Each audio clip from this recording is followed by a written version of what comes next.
Chapter 2 of Benjamin West and his cat, Grimalkin. A Wish I Make.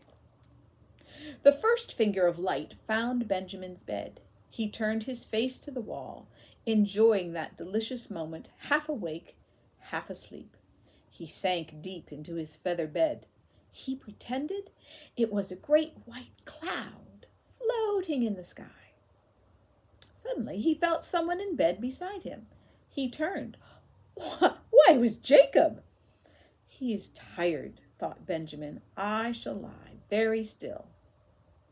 But the harder Benjamin tried to lie still, the more he squirmed. And at last Jacob began to stir too. Is thee awake? Whispered Benjamin. Jacob sat up startled. Then his face twisted into a shy smile. Sure, he sighed as if he were sorry about it. Then he snuggled down under the warm covers. Benjamin, he whispered, I make dreams in my sleep. Benjamin wriggled his toes in excitement. Perhaps if he listened to Jacob's dream, then Jacob would listen to his. By Philadelphia, Jacob began, his voice low and full of wonder. By Philadelphia, we see ships building. Soon I am a man. Soon big ships I make, just like in my dream. I believe thee will do it, Benjamin remarked politely. Now it was his turn. He sat bolt upright in bed. He forgot that he had dozens of chores to do. Jacob, he blurted out, I dream too, even when I am awake. Yeah? Jacob asked. I dream, said Benjamin very slowly. I dream how someday I will paint pictures. No, exclaimed Jacob, his voice rising. Yes. Pictures, repeated Jacob as he turned the matter over in his mind. Like when deer come out from the woods? Like when it makes down rain and sunshine together? Yes, Jacob, that's it, Benjamin laughed. He could hardly make his voice sound like his own. At last, he had said the words. He had said them right out. By mine house, we had 2 pictures, Jacob said proudly. Thee did? Asked Benjamin, unbelieving. Yeah, sure. Jacob, I have never seen a picture. I have only heard my Uncle Phineas of Philadelphia tell of them. Did you never see a picture? No, never. And why is it? There was a long minute of silence. We are Quakers, said Benjamin soberly. Quakers think pictures are needless. Jacob sobered too. He tried to find words to tell Benjamin how sorry he was, but no words came. Then suddenly his eyes brightened.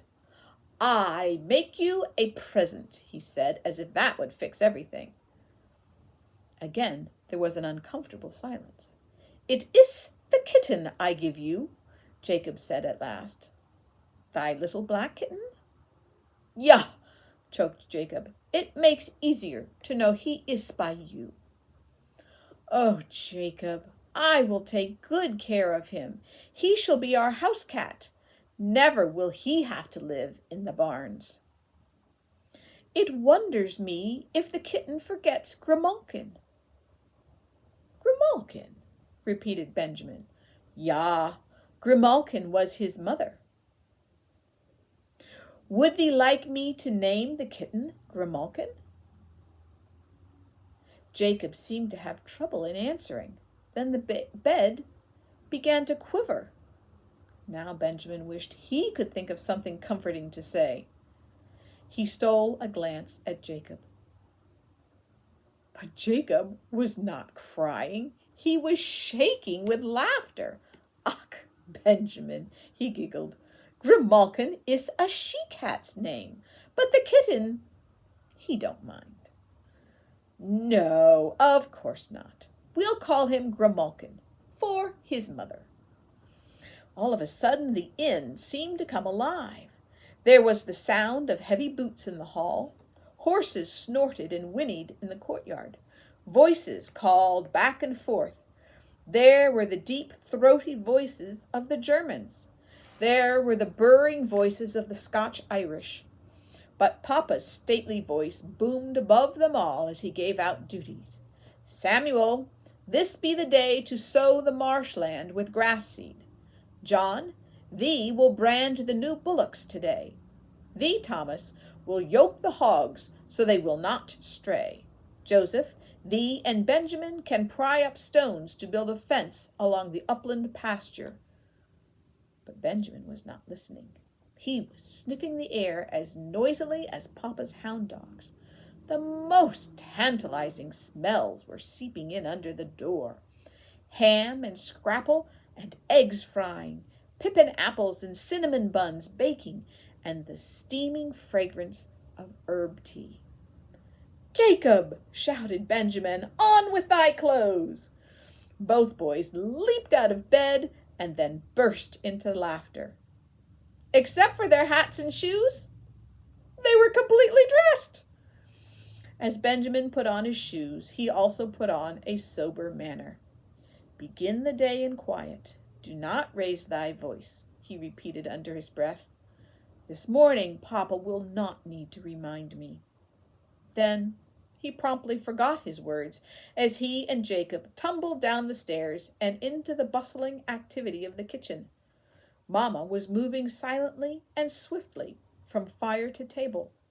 Benjamin's 4 sisters seemed everywhere at once, filling the salt and sugar boxes, putting chairs and benches in place. Even Jacob's mother was helping. Benjamin, said Sarah, his oldest sister, wash thy face at once, then blow on the conch shell. Breakfast is ready. Benjamin was so used to Sarah's chatter that he hardly heard her. He and Jacob were over in the chimney corner on their hands and knees. They were peering into the egg basket in awe. Elmira was still there, and someone had brought in all of her own white kittens. And the black kitten was there too. He was a smart one, snuggled in among all the white kittens for warmth. Benjamin looked up and caught Mama's eye. She smiled first at Benjamin, then at Jacob. The black kitten will be as strong as any, she said softly. Now, off to the wash bench. Both boys splashed their faces with cold water. Then they took turns blowing on the conch shell until Mr. West and Benjamin's 4 brothers came in from the woods and fields, and the guests flocked in from wagon shed and courtyard. Papa sat down at the head of the table, straight and proud. In true Quaker fashion, he kept his hat on. It looked as if it had grown there. He waited patiently while his 5 sons and his 20 guests sat down to table. Then he nodded his head in pleasure. He liked to see every chair and stool and bench and chest occupied. His blue eyes wandered over the table and lingered a moment on the cinnamon buns. He smiled in approval. When at last a stillness came over the room, he closed his eyes and folded his hands. For a long time, no sound escaped his parted lips. Benjamin could feel little shivers racing up and down his spine. He hoped his father's voice would tremble and quake until the very roof timbers shook. Almighty God, the trembling began. At the unexpected quaking sound, Jacob jumped and almost fell off his stool. Be not frightened, whispered Benjamin. That is why we are called Quakers. It is the duty of man, Papa was praying, to care for all living creatures, large and small. The lowliest creature has a work to do. The wren protects the fruit of the orchard. The barn cat protects the grain. The house cat protects man's food. We thank thee, O Lord, for sparing the life of a plain black kitten. Benjamin opened one eye and looked around the table. His brothers, John, Thomas, Samuel, and Joseph, sat thoughtful and grave, their eyes straight ahead, yet seeing nothing. The heads of the guests were bowed low. Mamma and the girls stood behind the table. They were waiting to pour the tea, to refill the serving dishes. Of all the people in the room, only Benjamin let his eyes wander. He watched the wisps of steam rising from the serving bowls. He could almost taste the flavorsome scrapple on his tongue. And just when he thought he could not wait another moment, Papa began to look natural once more. He spoke to the traveler beside him in his regular voice. It was the signal to eat. Immediately, knives and spoons clattered against wooden plates. Meanwhile, over in the rush basket, the kitten squirmed and slept and made small mewing sounds.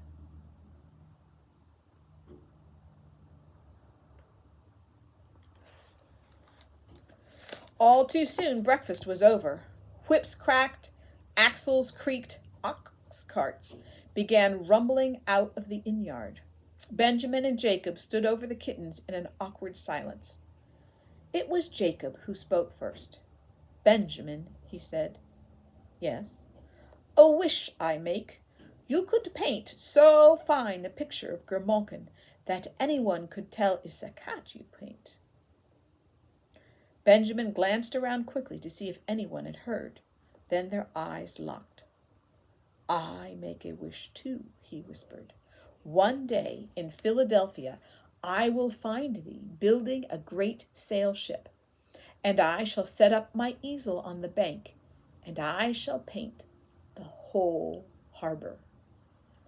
"Jacob, come, already we go," his mother called.